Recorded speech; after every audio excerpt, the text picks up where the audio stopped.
Oke, Bapak-bapak di segmen ini kalau tadi kita ngebahas mengenai janji-janji Sinteyong, pemain yang dengan stamina kuat dan lain-lain. Dan walaupun Indonesia sudah menang 2-0, ternyata Bung Toel tetap masih memiliki ketidakpuasan gitu ya. Tapi kita tinggalkan itu, kita menatap ke depan sebentar. Karena masih ada 4 pertandingan lagi ya, kalau nggak salah ya, Indonesia akan dihadapi Cina, Jepang, Bahrain, home and away dengan Australia juga. Nah, kira-kira sebelum ke Bung Toel, nanti Bung Toel belakangan aja.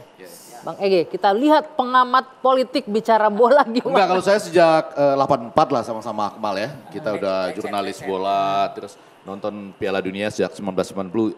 Jadi ada signifikansinya lah di situ. Yang mau saya katakan, betul semua yang dinyatakan, walaupun orang bilang ngapain sih kasih panggung ke Toel dan segala, menurut saya semuanya ini penting. Harus karena bukan hanya open system itu begitu, kalau close system mati. Nah sementara kita mendengarkan itu semua sambil tadi nyatat apakah betul agen pemain ini yang berbeda misalnya apakah kita emang ngebahas agen pemain bukan tadi. Maksud saya itu semua dicatat saja apakah betul ada pertemuan nggak apa-apa emang harus ada agen pemain iya maksud saya itu dicatat saja tapi target kita ke depan jangan berubah mudah-mudahan dengan semua upaya keras ini kita lolos ke Piala Dunia 2026 nah tahapannya kan ada 2 tahapan yang pertama apakah kita masih bisa di peringkat 1-2 gitu ya memang jaraknya kan sedikit nih Jepang sudah jauh, melenggang lah gitu ya. Australia 7, cuma 7 iya. Di atas kita nih. Tony Popovic ini akan berhadapan dengan kita walaupun kemarin dengan Kusini Yenginya yang main bagus itu ya. Waktu lawan Bahrain kan itu jadinya artinya 2 sama mampu mengimbangi di tempat Bahrain yang mengalahkan dia waktu dipegang Graham Arnold ya.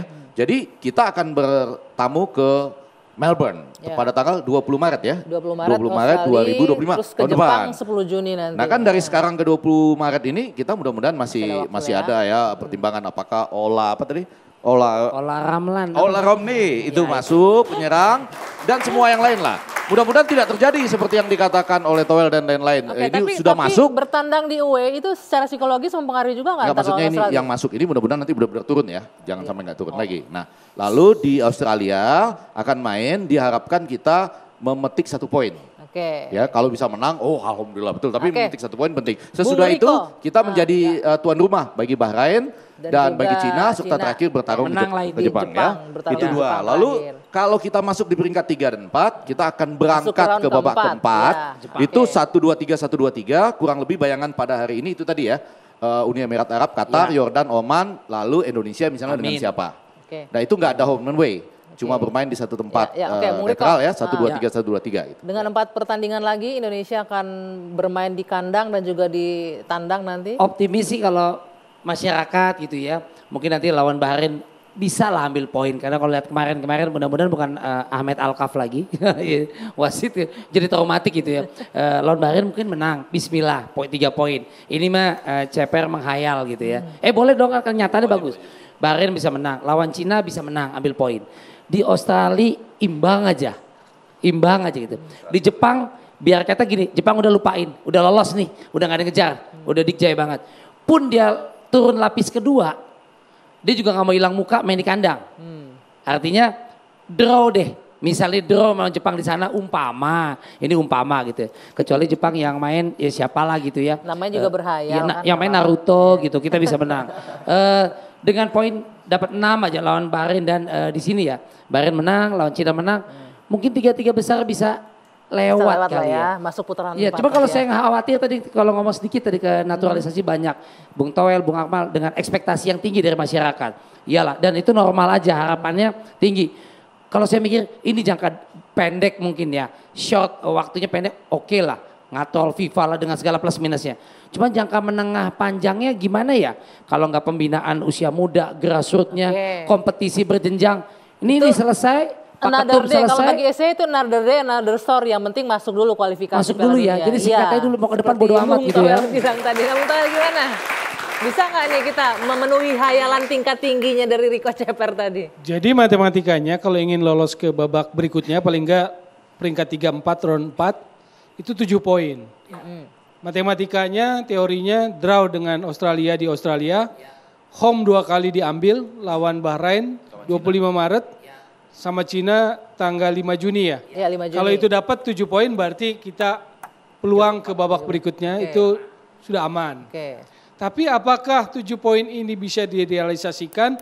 Menurut saya kuncinya adalah evaluasi besar-besaran yang ketum ngomong. Karena kalau enggak yang kemarin orang bola terutama atau family football akan nganggap itu cuma gimmick-gimmick aja tuh. Yang waktu lawan Jepang di ruang ganti. Kemarahannya hanya gimmick-gimmick aja. Makanya saya dorong PSSI punya ketegasan, punya visi yang lebih jauh dalam melihat itu. Maksudnya gini, kalau kurang pemain datanglah naturalisasi, nanti datanglah striker, oleh atau apapun lah namanya. Ada kurang pemain lagi datanglah. Kalau yang kurang pelatih, berani nggak PSSI lakukan hal yang sama? Ganti pelatih gitu. Tetap ujung-ujungnya mah Bung Toel nggak berubah, ganti pelatih. Oke, Bung Akmal gimana? Ya kalau saya kunci untuk kita lolos ke peringkat 3-4 untuk ke babak keempat adalah kita menang lawan Bahrain dan Cina. Tapi kita punya peluang besar untuk lolos langsung sebagai runner up. Kuncinya ada melawan Australia. Dan saya punya keyakinan melawan Australia kita punya peluang untuk menang dengan kondisi Australia saat ini. Kenapa? Materi pemain kita ini hampir sama dengan materi pemain Australia. Bahkan kalau bicara market value, kita ini nomor 7 di Asia.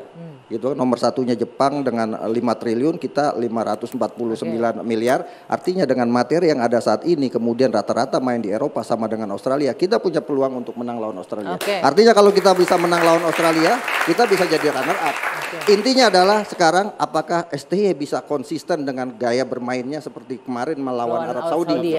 Tapi ke depan saya sih berharap ya pokoknya STY lah, selalu tetap yakin. Terus meeting sendiri, bagus juga tuh. Atau pemain meeting sendiri. Baik, nggak apa-apa, berbeda. Yang terjadi yang penting kalau saya ya, mudah-mudahan Anda benar, di pertandingan itu menang, itulah. Ya iyalah, harus menang. Baik, tapi yang pasti kita tidak bisa mengingkari bahwa harus dibaca, ya, kita tidak bisa mengingkari bahwa yang paling penting adalah kalau kita mau menang di sisa pertandingan 4 itu, biarkan Bung Tawel kritik terus. Setuju. Dan tetap harus ada evaluasi besar-besaran. Baik, kalau gitu saya tutup dan jangan lupa peringkat kita naik loh. Dari 130 kita naik ke 125. Lumayan kan, alhamdulillah. Mudah-mudahan akan terus naik di ranking FIFA-nya. Dan kita berharap tentunya tim Garuda bisa mencetak sejarah baru untuk lolos kualifikasi di Piala Dunia 2026. Terima kasih Bapak-Bapak sudah hadir, Bung Riko, Bung Ege, Bung Akmal dan Bung Tawel, teman-teman dari UNJ, Bakri dan juga Universitas Terbuka. Saya Dwi Anggia, saya tutup 2 sisi malam hari ini. Kita jumpa lagi pekan depan. Sampai jumpa.